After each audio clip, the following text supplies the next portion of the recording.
Ladies and gentlemen, please welcome once again our MC, Wes Durham.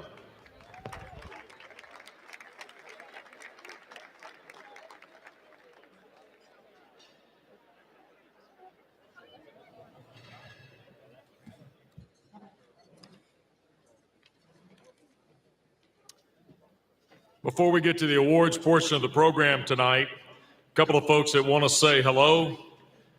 And first of all, it's my pleasure to introduce the mayor of Winston-Salem, who announced 2 weeks ago that he's running for re-election in 2020. Please welcome the Honorable Alan Joines.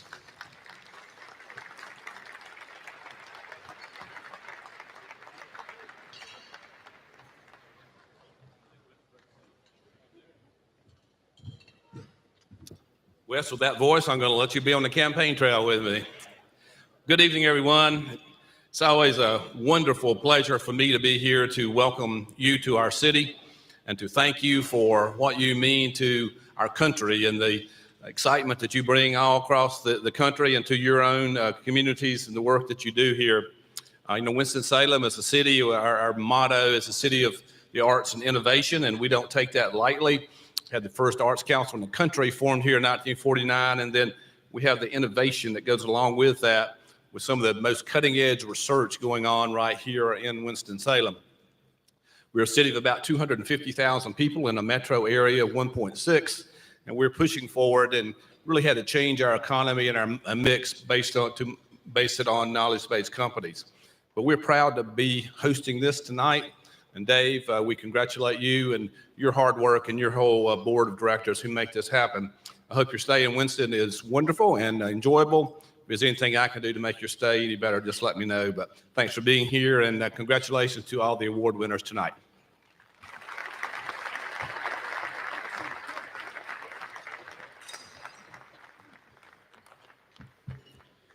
Mayor, I'm moving to Charlotte.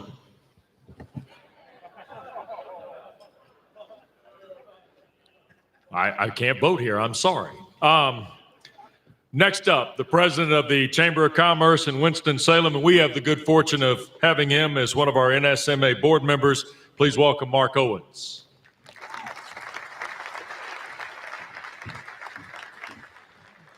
Good evening, Winston-Salem. We're so thrilled to have you here again, right here in the beautiful Joel Coliseum, filled up, and it's amazing honor to speak in front of some of the people that I call just heroes and legends as a huge sports fan and former athlete, emphasis on the former. I appreciate you on behalf of Visit Winston-Salem. Thank you for being here, where we look forward and we travel back. And it's so nice to see many of you here again for your stay in beautiful Winston-Salem. I would like to say on behalf of our board, our wonderful board chair, Ms. Diane Blix, we are honored to have all of you here as well. And we'd like to just pause for a second and give Mr. Dave Gorin a round of applause for all the work he does.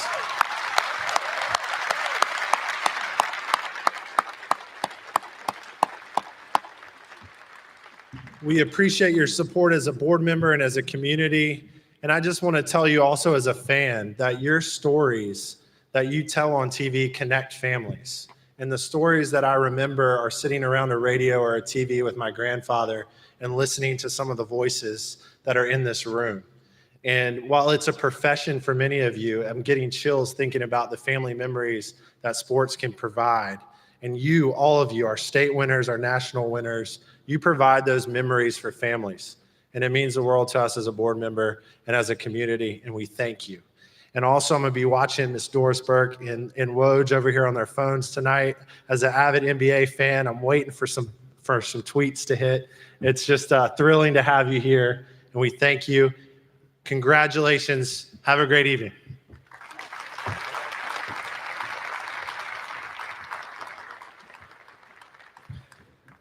Thank you, Mark. Please welcome the Executive Director of the National Sports Media Association, and then an award presented before tonight's ceremony for Best Dressed. Ladies and gentlemen, Dave Gorin. I was going to say you were helping us to drink water, but I decided not. I heard that already. Thank you, Wes. Thank you, everyone. So I need a little water because I lost my voice Saturday. Congratulations again to all of our award winners. Thank you all for being here tonight. It's so much fun for me to look out and see all of the people who have come from all over the country to be here in Winston-Salem tonight. This weekend, of course, does not happen without our NSMA members, our donors and sponsors. You know, my brother was watching last year's banquet, made fun of me for the number of times I said, thank you, thank you, thank you. He was making fun of my cadence. So with that, here goes.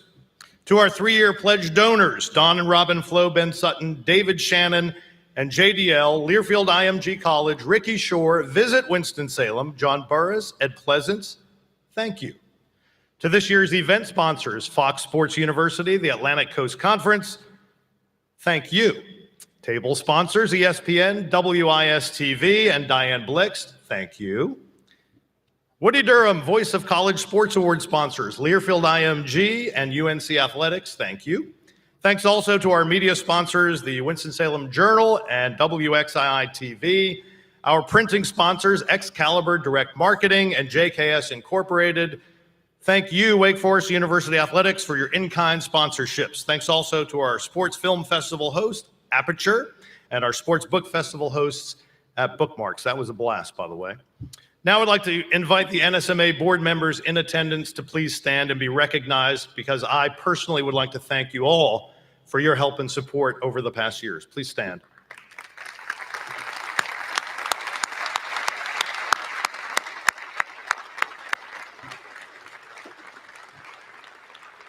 Our program committee, all the volunteers and interns, please stand and be recognized.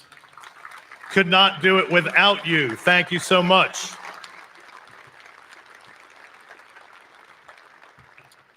A lot of moving parts to this weekend, as you may imagine. All right, let's get the awards rolling right now. Right here in the city where Clarence Big House Gaines worked his magic to the tune of 828 wins over 47 years. Among his players you may have heard of, Earl the Pearl Monroe, our 2019 Annie Award winner, Cleo Hill, he was our 2019 Annie Award winner, Cleo Hill Sr. or Jr., the NBA's first draft pick. I'm going to start all over, sorry. Cleo Hill Sr. was the NBA's first-round draft pick from a historically black college and university. And the guy at the end of the layup line in the early 90s, whose mouth was always running, guy by the name of Stephen A. Smith. Indeed, some things do not change. I do want to recognize Cleo Hill Jr., who is here with us tonight. He is now the head basketball coach at Winston-Salem State, his dad's alma mater. Cleo, we are right over there. Thank you, Cleo.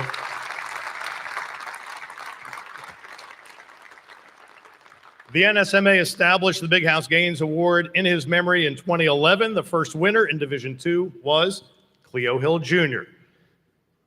Our Division II winner this year led Virginia State University to the CIAA Tournament Championship and a berth in the regional semifinals of the NCAA Tournament.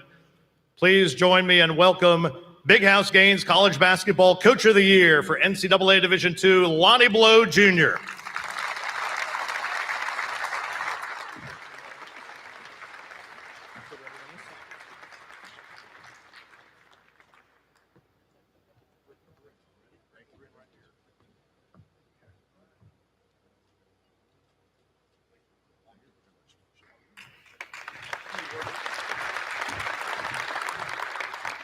Good evening.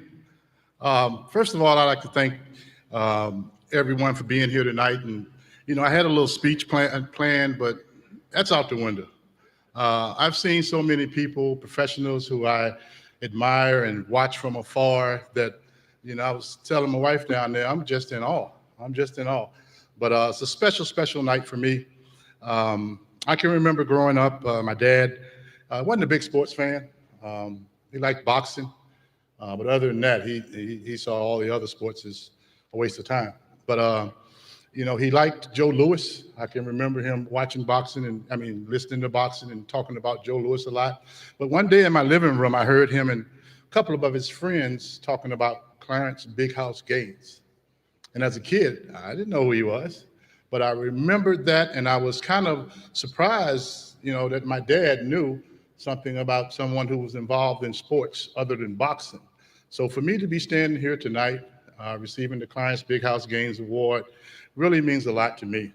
And it's been a special, special evening for me, and I want to thank all of you for making it special. I'd like to thank everyone on the committee and the Sports Media Association for allowing me to get this award tonight. And again, this means a lot to me, and I'll cherish it as long as I live. Thank you very much.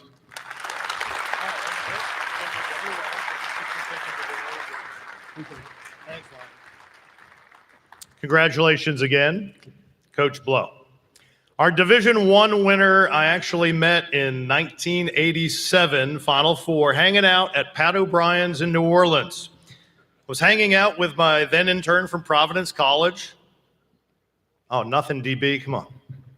PC.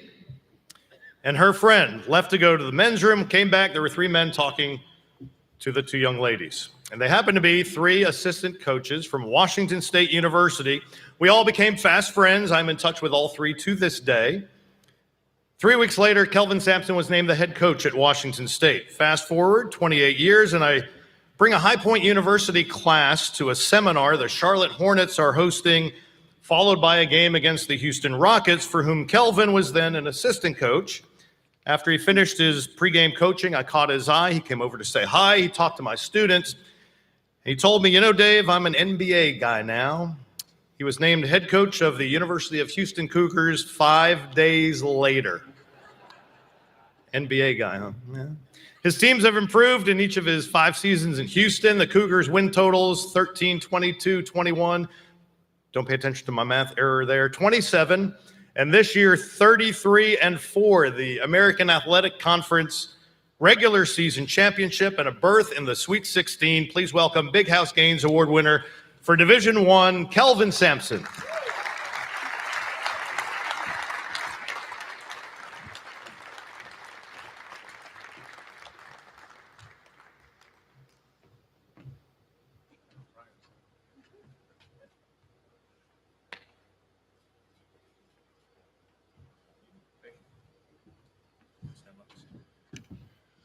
Pat O'Brien's.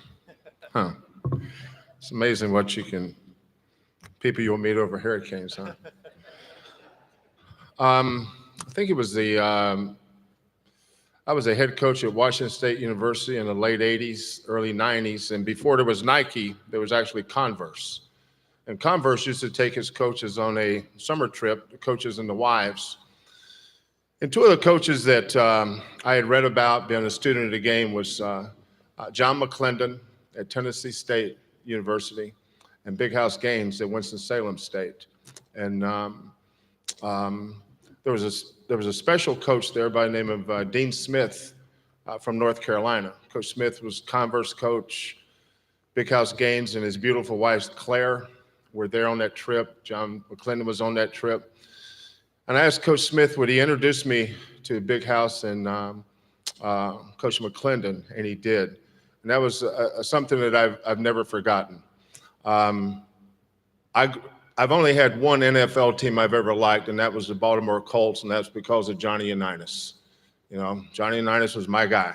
I played 18 holes of golf with Johnny Unitas, and he would take his right hand was all messed up, and he had a strap. They'd take and place it over the club every time he had to swing it. So he was a personal hero, but another personal hero was Big House Gaines, not just because he was a great coach, but if you ever met him and saw the kind of person he was, you realize the impact that he had on so many people's lives. So this is a great honor. Share it with so many people. My wife, Karen, who's my high school sweetheart, we're both raised right here in this great state of North Carolina. But to be associated with Coach Big House Gaines makes it even more special. So thank you. A lot of coaches, a lot more deserving than I, so it means a lot. Thank you.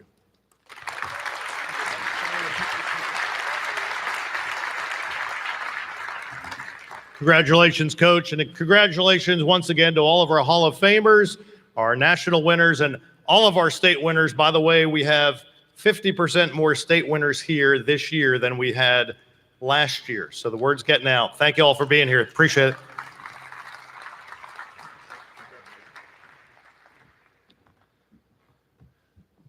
The Big House Gaines Coaching Award is just one of the awards that, under Dave's leadership, that have been created here in the last handful of years as part of our National Sports Media Association Awards weekend. The other award is presented annually, and here to do so for the Jim Nantz Award, please welcome the CEO of STAA, the Sportscasters Talent Agency of America. That is John Chalesnik. John.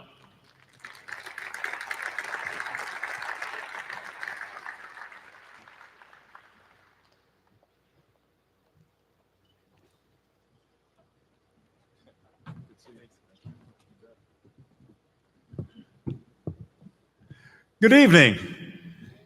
Congratulations to all of the honorees tonight. Before we announce or introduce the Jim Nantz Award winner, I want to thank our judges. For the first time this year, our judging panel is comprised exclusively of former Nantz Award winners, and it's probably going to be that way from here on out, and we take great pride in that.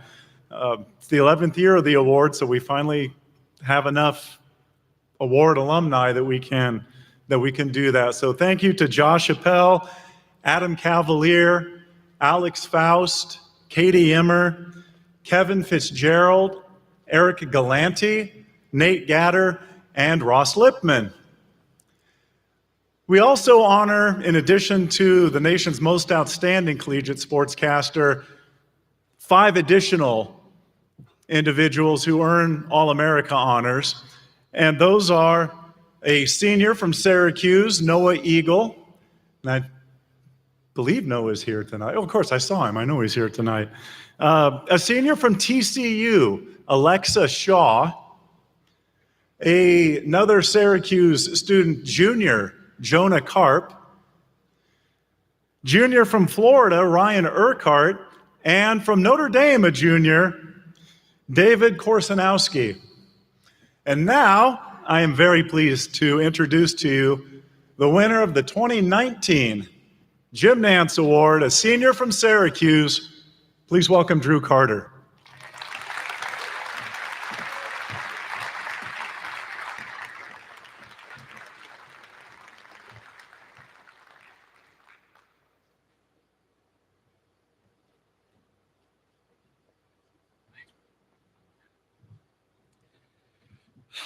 All right, I'll keep this short and sweet because looking out at the audience, I see a bunch of people I've looked up to for years, and you guys should be talking to me, and I shouldn't be talking to you. So this is pretty surreal, and I know Wes Durham's going to punt me off the stage if I stay up here for more than like 90 seconds. So first of all, I just want to say thank you to you, John. This obviously doesn't happen without you. It's a great award. It's a great organization. And congratulations to all the other All-Americans and everyone who plays top 20. It's really cool. The fact that I'm up here and all those people were, I guess, below me in the rankings doesn't make any sense because there's a lot of talent out there.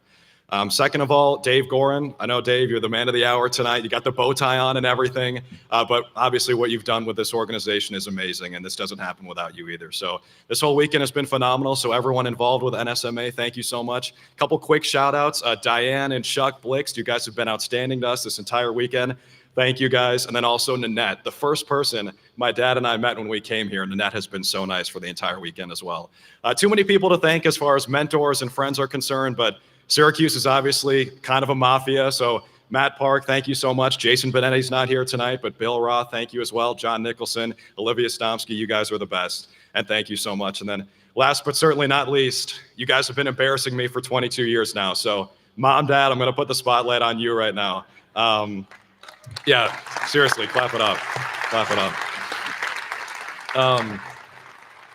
You know, it's kind of cliche to say you couldn't have asked for better parents. That's not true. I could have asked for a better vertical dad. Thanks. If you had been LeBron, that would have been nice. But in all seriousness, I mean, the fact that you sent me to Syracuse from Minnesota says a lot. And you guys have always supported me, even though I'm not always the smartest person. But, you know, I know you guys are hard on yourselves, and I think that's a good quality you passed down to me. But my sister, Samantha, who's 3.5 years older than I am, is the best person I know. And we made this happen together. This does not just happen without you guys. So you must be doing something right. So thank you guys so much.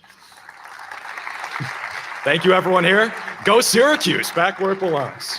Before you run, Yeah. we have a special video tribute for you and the other honorees. Can't see it. Send it to you.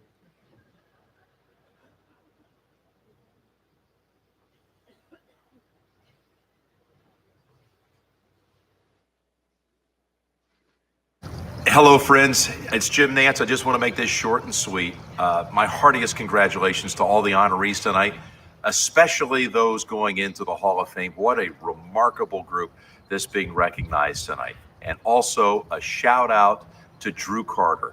It's been many years now that I've been so fortunate to have my name associated with the top young sports commentators coming along from our colleges and universities across the country.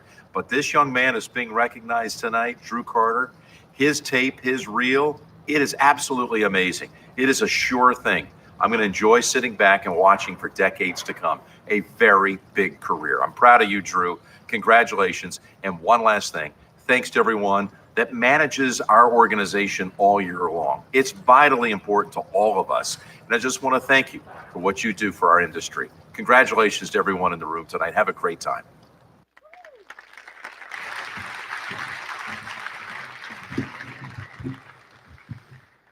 Good to see Jim getting through another tough day at Pebble Beach, isn't it?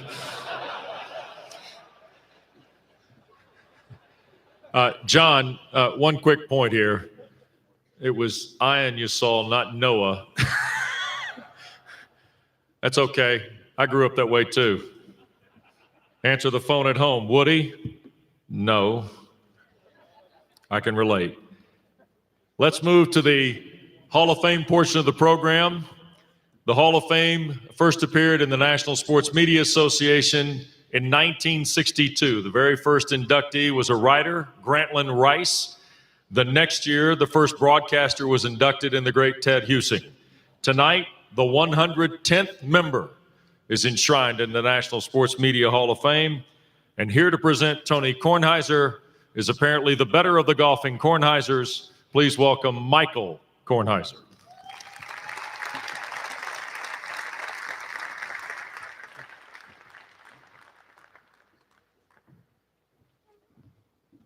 I'll be honest, it's great to see that video from Nance, but Drew, that voice, it's tough to follow. Tony will tell you he was lucky. Forget his work on TV or in various forms of spoken media. He knew from a young age that the only job he wanted to be was a newspaperman, a sports writer. I'll tell you what was really lucky. The most pressing question he was asked when he was 22 and interviewing for that first job at Newsday was, "Do you have a car?" He's come a long way from driving up and down the Southern State Parkway on Long Island covering high school sports. Actually, has he? He still doesn't like to travel, and I'm sure he can recall some of those box scores and numbers Frank Alasia put up more readily than who did what in yesterday afternoon's Nats loss. But one thing that has not changed in any of his roles over the years, from staff writer to columnist to talking head, is his love for finding the right angle to a story and sharing it with all of us. I'm sure many of you have been on the receiving end in your own newsrooms to hear Tony speak into the phone and ask, without any preamble, "This is Kornheiser. What do you got?" He started in newspapers with the goal to write 2,500-word features that not only defined his subject, but also had the depth to make you cry. What he is most well known for now is for translating the never-ending stream of sports news to us in the form of a daily afternoon conversation, PTI, where Washington once looked to him to go beyond the scores, to make sense of the personalities, the implications of in-game decisions, and the ups and downs inherent to any season. All of us now look to him to sift through the distractions to find the real story, what's important. For many, his opinions were the first thing they looked for in the morning in the paper. And for others, when we watch PTI, his thoughts are the final piece in deciding what to think about an outcome, good trade, bad timeout. What's more, no matter whether he is talking into a microphone on his daily podcast, The Tony Kornheiser Show, available wherever you download your favorite podcasts and featuring golf analysis from yours truly. Thank you. Or whether he's arguing back and forth with Wilbon, you can still see the same structure and clarity that comes from his writing. Sometimes he moves carefully with precision, building up to an idea in a few paragraphs, taking his time. Other times he hits you over the head with the direct line of, "You know what, so-and-so's an idiot." Regardless of the tactics or the form, He has the ability to get us, his audience, to join him in his thinking in a way that doesn't feel like he's talking down to you. He often engages us with rhetorical questions, offering the counter to his own argument. And at the very least, we get a few laughs along the way and appreciate his honest and unique perspective where he's still as invested chasing the story as that 22-year-old with his own car. Please join me in congratulating my dad, Tony Kornheiser, and welcoming into the National Sports Media Hall of Fame. Dad, to borrow your question, what do you got?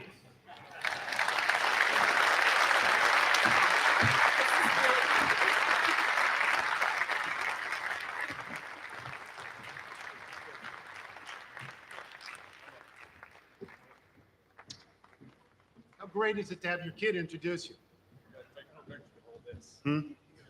Oh, you want me to take a picture? My God, that's heavy. Seriously, I'm an old man. This is heavy.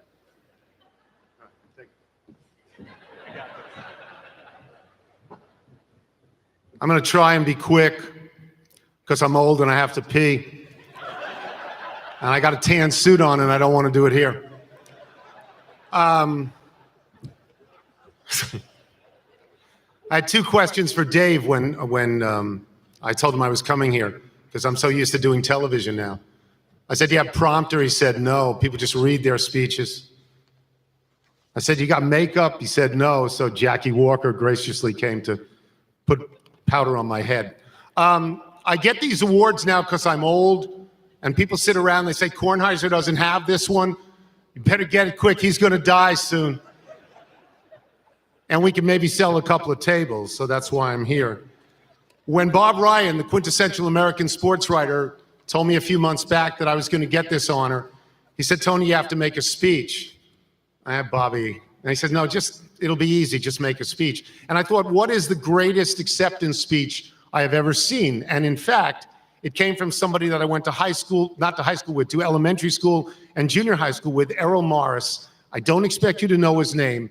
He's a documentarian, all right? And he was nominated a number of times, including for a documentary called The Thin Blue Line, where he actually got a guy off death row in Texas. He did not win that year. He was nominated some years later for The Fog of War about Robert McNamara and the Vietnam War, and he won. And everybody in my school is watching this, watching the Academy Awards because Errol's nominated. They call his name, he comes up, he's wearing a string tie, he looks ridiculous. Comes up, he grabs the award, and he says, "What took you people so long?" And he walks off the stage. It would be really snarky if I did the same thing, wouldn't it? So I thought, I could talk about all the people I knew who were in the Hall of Fame. I've worked with so many of them. I know the TV guys. I knew Howard Cosell. I had dinner at his apartment. He actually talked like that in his apartment with nobody around. I know Al Michaels well. I'm invited to Bel Air if I ever go out to LA to play with him. He's the only golfer in America that plays as much as I do who is worse than I am. Dick Schaap was a dear, dear friend. Dick Schaap wrote a letter of recommendation for my daughter to go to college in the days before you knew you could just write a check for $500,000 to a sailing coach. Yeah. Who knew? I know the magazine guys. Frank DeFord came to my house in D.C. to offer me a job at the National, which I'm glad I didn't take. But the ceiling in our basement was like 6.5 feet. And Frank DeFord was 6.5 feet. And he was so uncomfortable the whole time. It made me so happy to see him squirm. Made me happy. I drank with Dan Jenkins at Runyon's. But who didn't drink with Dan Jenkins at Runyon's? Anyway, Bob said to me, this is like Cooperstown. So if it's like Cooperstown, you get to pick the hat you wear. And I'm very grateful to ESPN, and I love what I do. I love what I do. Television makes you rich, makes you famous. That's good. Everybody should want that. But in my heart, I'm a newspaper sports writer. That's how I started. That's what I wanted to be. That's what I am in my head. I got very lucky last year. I got a ticket to Bruce Springsteen's show on Broadway. The first 10 minutes of the show, Bruce Springsteen talks about being 5, 6, 7 years old and watching Ed Sullivan on TV and seeing Elvis Presley and knowing right then and there, that's what I want to do. I want to get a guitar. I want to be a rock and roll star.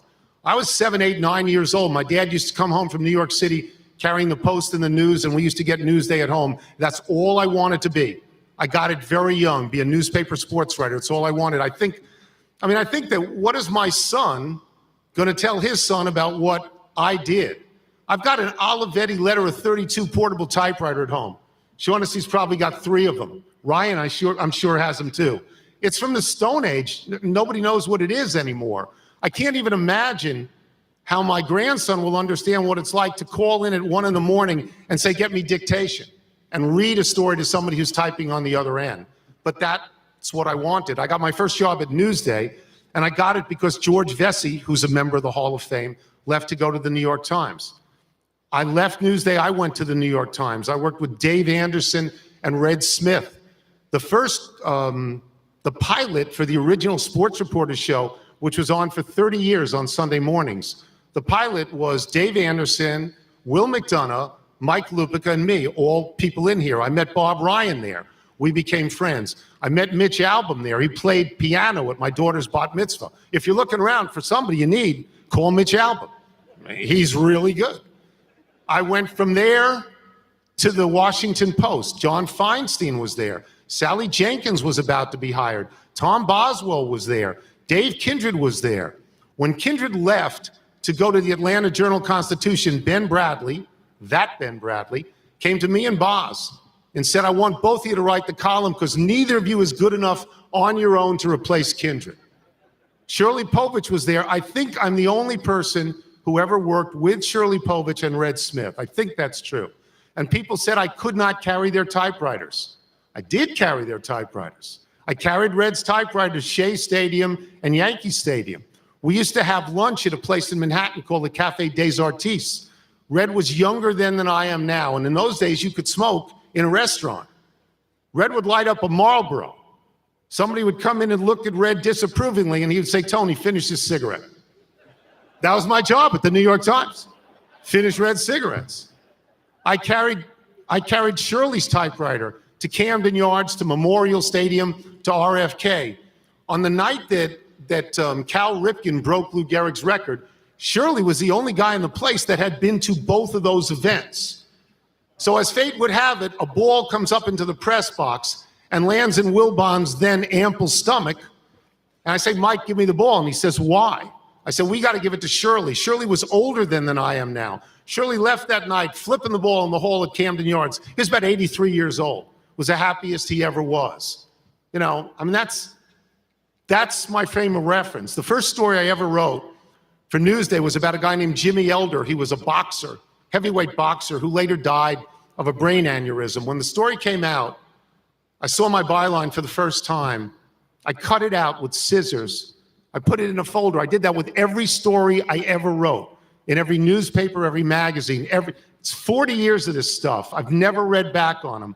I've said to my son, do me a favor. Just look at some of the features. Just tell me if I was any good, because I thought I was pretty good. I'll get out of here. I'll tell you this one story. It's the greatest thing that ever happened to me in newspapers. I was working at the New York Times. I had a big feature in the Sunday section on free agency in the late 70s. At that point, and I think to today, you could get an early copy of the Sunday edition of the New York Times on the stands in Manhattan at 9 o'clock at night.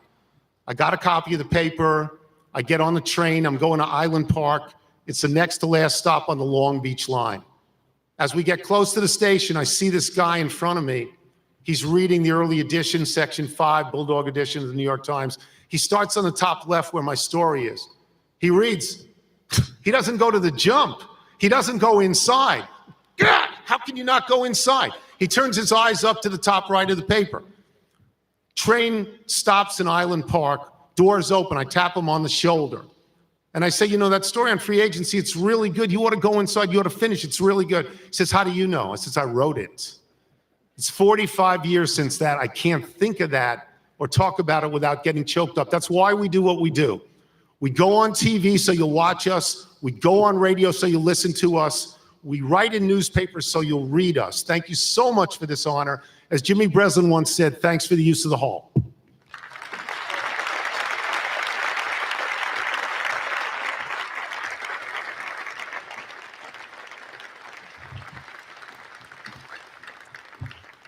Tony, congratulations.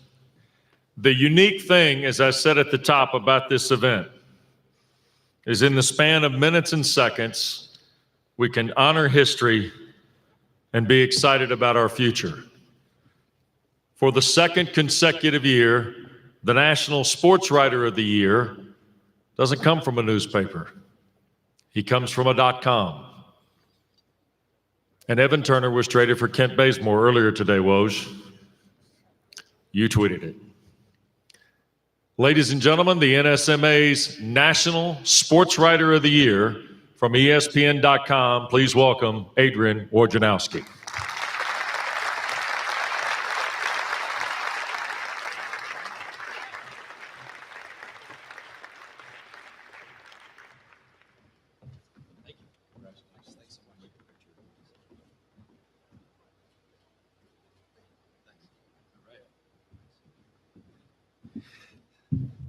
Did I draw the short straw having to follow Kornheiser?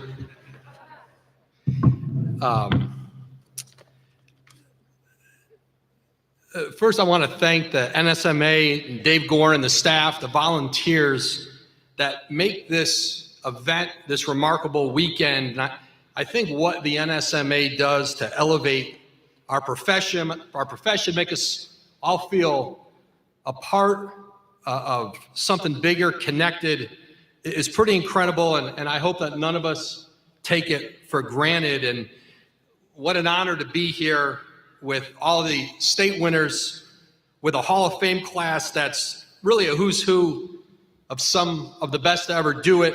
Of course, Tony, Doc Emmerich, Peter King, and Bob Lee. And I've got to tell you, as a kid growing up in Bristol, Connecticut, I once remember asking my dad to stop our family station wagon at an intersection because I saw Bob Lee filling his gas tank at a self-serve station. That's a true story. Yeah. And then 2 years ago, they gave me a cubicle at ESPN like 10 feet away from Bob. And listen, I'll still go pump gas for you if you need it. I'm glad to.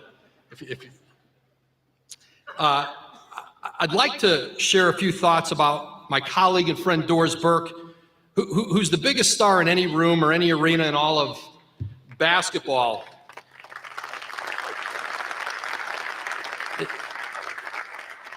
As you may know, Doris will be recognized tonight as the National Sportscaster of the Year, which is a hell of a finish for a pass-first point guard out of mighty Providence College. I've learned as much from Doris as anyone I've ever worked with. At the very top of her craft, she has a regimen she never deviates from. Her genius is in the details of her painstaking preparation. Before the ball tips off, before the cameras are ever turned on, Doris Burke has already kicked your ass. And I think, too, one of the traits that I especially admire about Doris happens to be something that I think is increasingly absent in our industry, and that's that she is always happy for other people's successes. Not the hollow Twitter, Instagram kind of happy, but a sparkle in her eye, cracking in her voice, a long, big hug kind of happy. And someone else doing well doesn't make DB feel less than or feel threatened. And people ask me all the time, what is Doris like? And I tell them the same thing I do when they ask me that question about Golden State's Steph Curry. I say she's exactly who you hope she is, and probably even a little better. That Doris Burke is the first female winner of this award tonight is historic, and it's significant. And it also made me take a longer look down the roster of past recipients among the National Sports Writer of the Year winners, and it's an incredibly inspiring, historically deserving list full of industry icons. I mean, it starts with Red Smith in 1959. It's also a list that's probably incomplete. Or let me put it this way, and I wrote this before Tony told us his story about his concert, but I mean, it's a list, it's a run of white guys so long that I thought someone handed me the backstage VIP pass list at a Springsteen concert. I mean, folks, look around tonight. We have an incredible group of state winners that include many talented, impactful women and people of color. We have them on the national level, too. and I'm honored to be among you tonight. But soon, and next year is fine with me, let's give real consideration to this incredible award to someone who doesn't look anything like I do.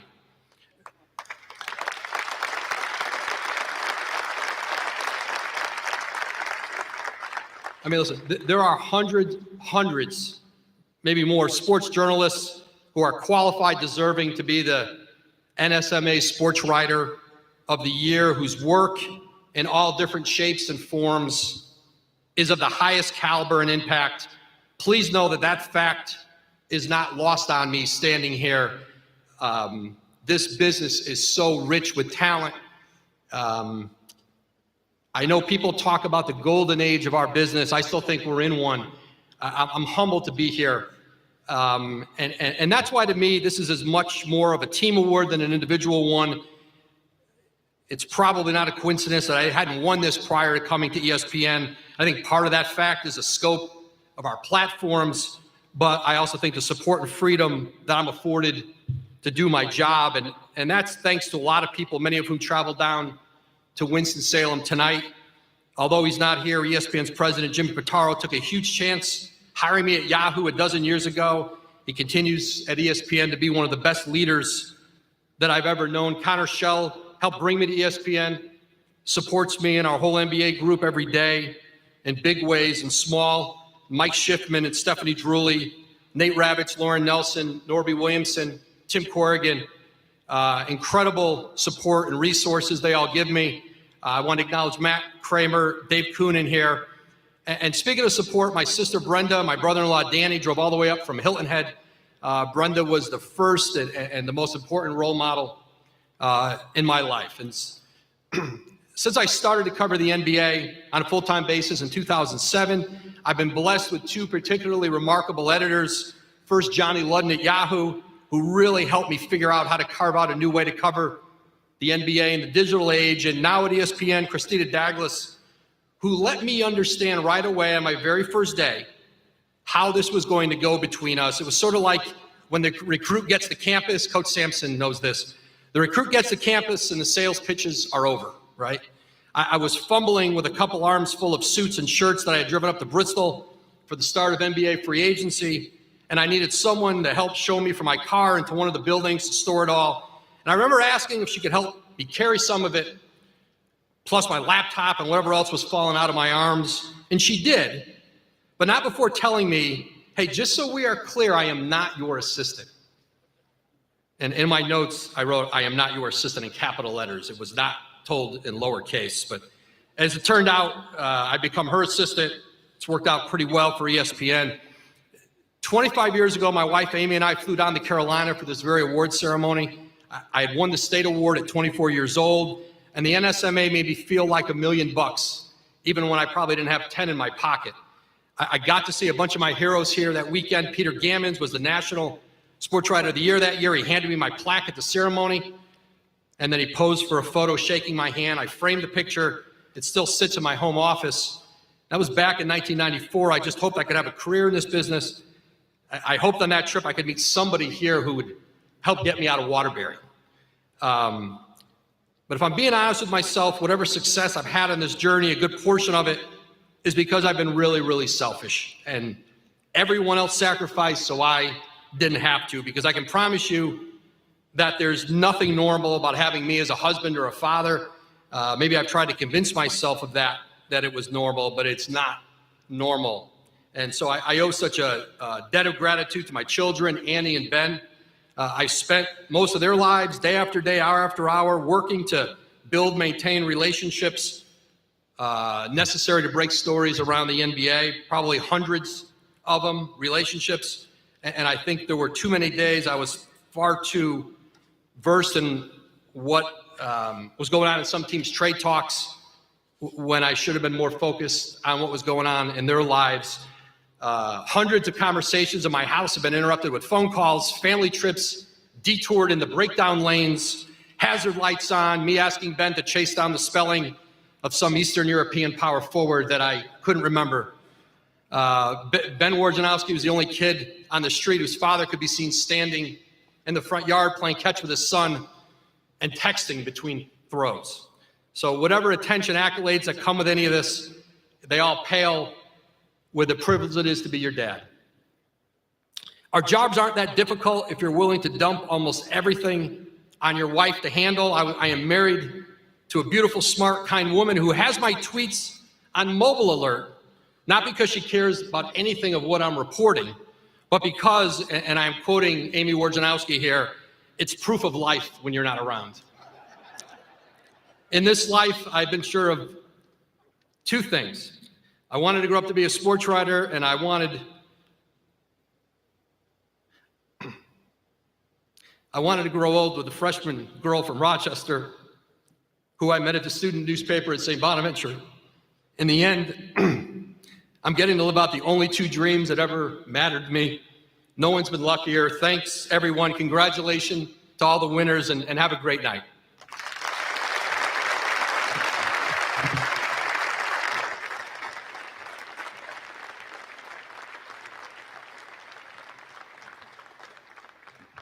That's awesome. If I could, I'd like to have all of our state sports writers to come over here to the side stage, and we will ask the very difficult process of having you line up in alphabetical order. Oh, you'd be amazed. By the way, I'm pleased to report that Ryan McGee, on assignment in Omaha, has elected to check in tonight, and he sends his highest regards and a picture of Otis Campbell from the Andy Griffith Show to let us know he's doing just fine at Omaha tonight with Vanderbilt, Michigan. He asked how we were doing. I said, we're on a record pace. He said, do like I did and forget to bring Frank Thomas back up at the end to sing God Bless America. Frank, we won't do that tonight. Ladies and gentlemen, to announce the State Sports Writers of the Year, who will be presented their honor by our National Sports Writer of the Year, it's my pleasure to welcome a longtime friend of the National Sports Media Association and a man who is qualified beyond all others in this country to do this very thing. Ladies and gentlemen, Doug Logan.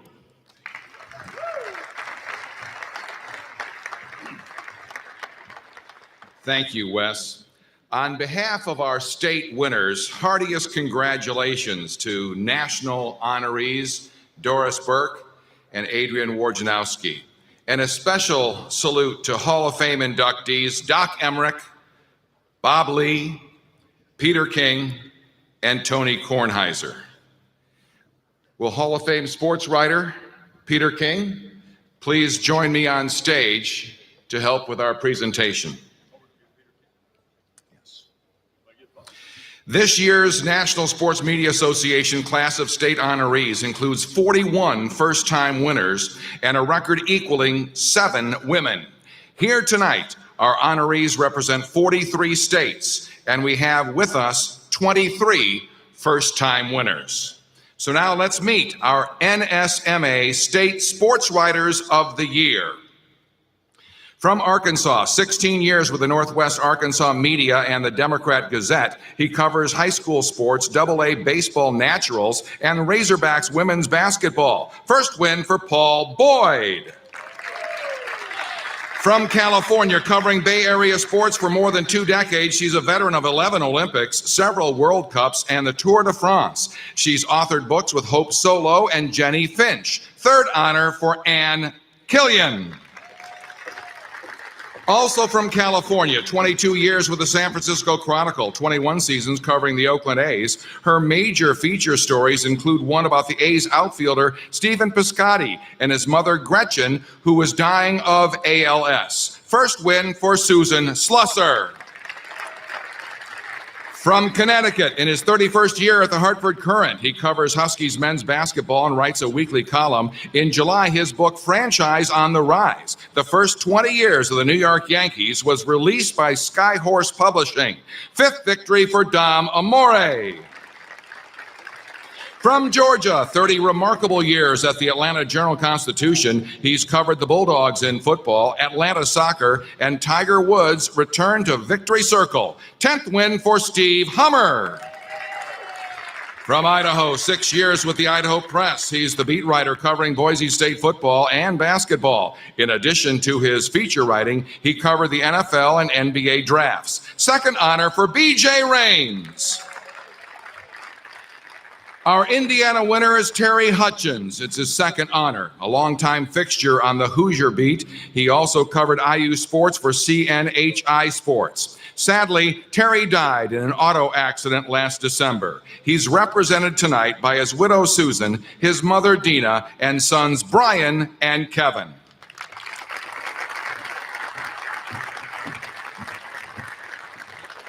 From Louisiana, in his 23rd year with the Associated Press, he covered the Sugar Bowl, LSU football, the Saints, and the Pelicans. He also flew to Russia to report on the World Cup. First trip to Winston-Salem for Brett Martell. From Maryland, beat writer for the Baltimore Sun, covering the Baltimore Ravens since the year 2000. His contributions to ESPN include appearances on SportsCenter, NFL Live, and Sunday NFL Countdown. First win, Jamison Hensley. From Massachusetts, a full-time writer with the Boston Globe since 1981. He's chronicling the high renaissance of the Boston sports with the Red Sox, the Patriots, and the Bruins. 13th honor for Dan Shaughnessy. From Minnesota, in his second full season at the Atlantic, he follows the Vikings and the Timberwolves, reporting on the Vikings' controversial win over the Saints and Jimmy Butler's trade request to the T-Wolves. First honor for John Krasinski. From Montana, 19th year with the Gazette and Billings, he covered Montana State's late season push to the FCS playoffs in football and the Bobcats' Tyler Hall in basketball. Fourth win for Greg Rockach. From New York, the 30-year beat writer covering Orange basketball program for the Post-Standard in Syracuse. His work has earned him awards from the U.S. Basketball Writers Association and the New York State Publishers Association. First win for Mike Waters. From North Carolina, he began his career some 40 years ago right here in Winston-Salem. A 30-plus year veteran with the Greensboro News and Record, he follows the NFL, college football and basketball, NASCAR, golf, and his favorite, bass fishing. Second honor for Ed Harden. From North Dakota, in his 7th year writing for the Forum in Fargo-Moorhead, he covers high school sports and college hockey. First visit to Winston-Salem, Chris Murphy. From Oregon, he writes 4 columns a week while covering the Trailblazers and Oregon State football. He also released his 7th book, Jailblazers, How the Portland Trailblazers Became the Bad Boys of Basketball. 6th recognition for Kerry Eggers. From Pennsylvania, writing for the Philadelphia Inquirer and Daily News, he covered the Eagles to the Super Bowl. He also authored the book Underdogs, the Philadelphia Eagles' emotional road to Super Bowl victory. First win for Zach Berman. From South Carolina, covering Clemson football for the Charleston Post and Courier, she followed the Tigers to their 4th straight playoff appearance and their 2nd title in 3 years. Now writing for The Athletic, second honor for Grace Raynor. Also from South Carolina, serving as a sports reporter, columnist, and video producer for the Greenville News since 2005, he chronicled Clemson's national championship and led coverage of the transfer of quarterback Kelly Bryant. First win, Manny Robinson. From Texas, he covered the rise of Longhorns football from an opening season loss to a Sugar Bowl victory over Georgia in a top 10 ranking. He also follows the PGA and Major League Baseball. 4th honor for Kirk Bowles. From Virginia, 35 years with the Daily Press and Newport News. He covered the historic loss and historic wins for the University of Virginia Cavaliers basketball program. 12th win, David Teal. From Washington, 5 years as beat writer for the Seattle Seahawks and the NFL for the News Tribune in Tacoma. His human interest features highlighted Doug Baldwin's efforts on police reform and the drafting of one-handed player Shaquem Griffin. First honor for Greg Bell. And from Wisconsin, more than 3 decades writing for the Milwaukee Sentinel and Journal-Sentinel, he followed the Brewers' surprising run to the National League Championship Series. Second honor for Tom Haudricourt. Ladies and gentlemen, let's have a big round of applause for all of our state-winning sports writers.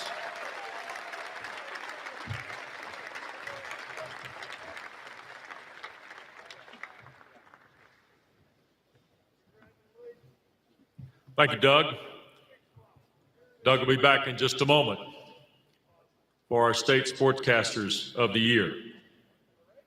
Now another Hall of Fame induction, the 111th member of the National Sports Media Association Hall of Fame is Doc Emmerich, and here to present Doc for introduction, please welcome a 6-time State Sportscaster of the Year in the state of Tennessee and one of the legendary voices of the National Hockey League on radio and television.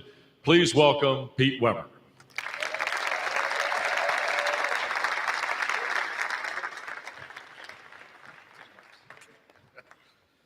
Good evening, folks. What a privilege this is. Our next inductee understands and relates to the concept of dues paying and the brotherhood that comes out of that better than anyone I've met in over 40 years behind a microphone. He knows where his roots are.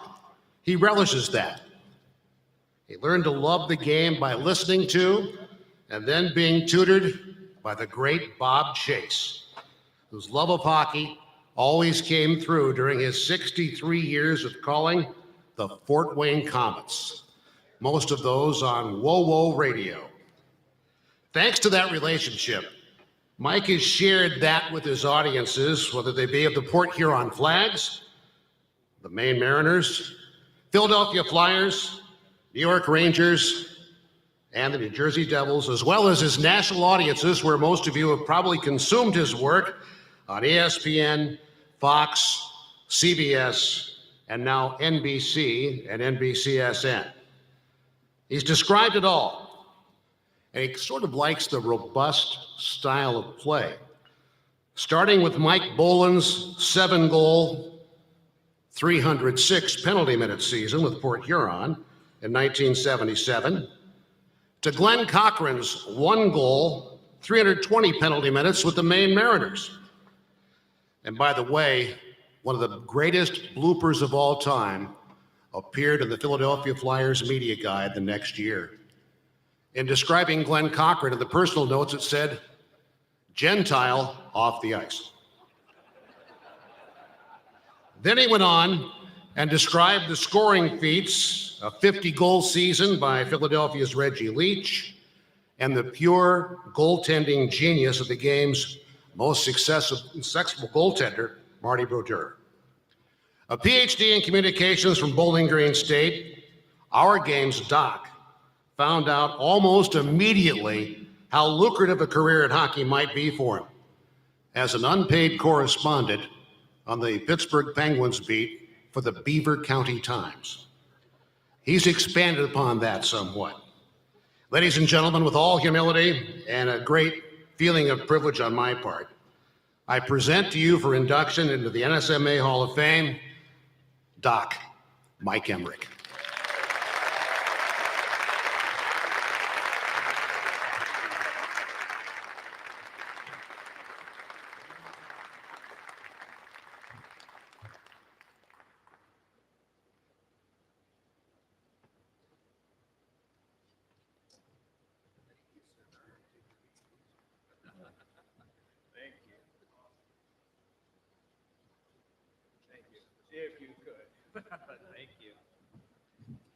Thank you all. It is wonderful to be here in this state talking about this sport because only a couple of hundred yards away, you had the best team in all of professional hockey. The Thunderbirds played 60 games and lost 7. Nobody in all of professional hockey did that. They won the Federal League Championship. Down the road in Charlotte, the Checkers won the regular season in the American Hockey League, and they won the playoffs too. And further away, a conference final for the Hurricanes and their state award winning broadcaster, John Forsland. This is quite a state and quite a privilege for me to be standing here in this state. The program we all got has a lot of nice pictures. More will be taken over there. But in this section here, some of them have come up already, and more will later. All of these names. And associated with each one of those names are even more names that are countless. Because behind every one of these names is probably someone sitting at their table tonight, and in addition, names in their past. Names that got them in here tonight. Some samples from my past.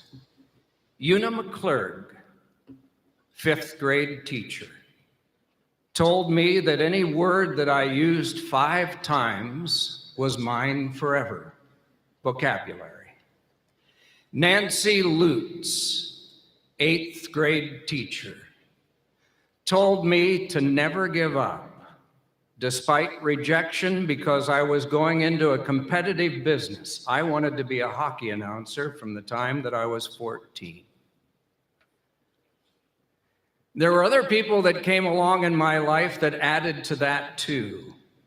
And inside this program, and all of these pictures, and all of the people that are here tonight, there are people that might be nameless to me, because I haven't met all of you and know the people in your background, but they are all important to you, and they're the reason that you're here. Pete mentioned that unpaid job, Beaver County Times. I went to the editor and said, I'll cover the Penguins for free if you get me a pass. I just wanted to get into hockey in the worst way. The editor said, sounds like a good deal to me, you're on. So for 1 year, I was a member of the National Hockey League Writers Association. Got me a plastic card, got in free, got a good seat for the game, got to talk to lots of people. One of them was the coach of the Penguins, Red Kelly. I went down one night after a loss. Only 2 of us went down. Local TV guy named Myron Cope broadcast the Steelers for years. He and I went down, and Red Kelly said to us after the game, he wasn't talking about that game, he was talking about life. And he said, you know, when things get really hard, and he held up this hand, the hand that had held the Stanley Cup 8 times, he said, when things get really hard, you can count on one hand the number of people that are going to be there for you. Maybe you can think of people at difficult times in your life that have been there for you. I have had cancer. I have been fired. I have lost parents. I've lost family members. Some of you may not understand this, but some of those hard losses have also involved family members with 4 legs and a tail, but losses nonetheless. And there have been as many as 5 and even more who have been there for me. Who are those who have been there for you? It won't take you long to think of them, will it? My wife, Joyce, of 41 years, has been there for all of those, including the firing. But there were people who I didn't choose that were there too. They were chosen for me. They were chosen to be color analysts on broadcasts. The job description did not include being there for me in personal crises, but they were anyway. In chronological order, Bill Clement, Peter McNabb, Chico Resch, Eddie Olczyk. Those were the ones that were there for me. Later on tonight, when you get back home, maybe as you guys unbutton your collar, take off your tie, you ladies take off your earrings and undo your necklace, just in a brief time, you might think of those people that have been there for you in difficult times and those who got you into this room tonight just because of how important they were to your past. If you're a praying person, be thankful for them, but think of them nonetheless. That's what I'm thinking of when I come to this room with all of these significant people in broadcasting and in sports writing. Gosh, it's an honor to be here with so many people of great importance. And to be chosen in this group is even more significant because I, Tony, have never played golf with the president. I, Bob, have never interviewed for presidents. And I, Peter, have never written any books. I have autographed a number of checkbooks. And the presidents I have contact with are these. But I understand later tonight, as a Pirate fan, I am given a baseball bat. Our team isn't doing very well right now, and I think I might be able to help them because I can, at least at age 72, lay down a better bunt than they can. Thank you.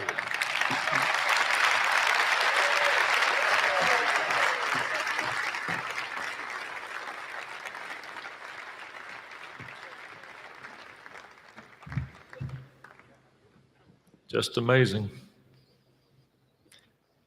Doc, congratulations. Ladies and gentlemen, we've reached the very minimal portion of the program where we call this an intermission.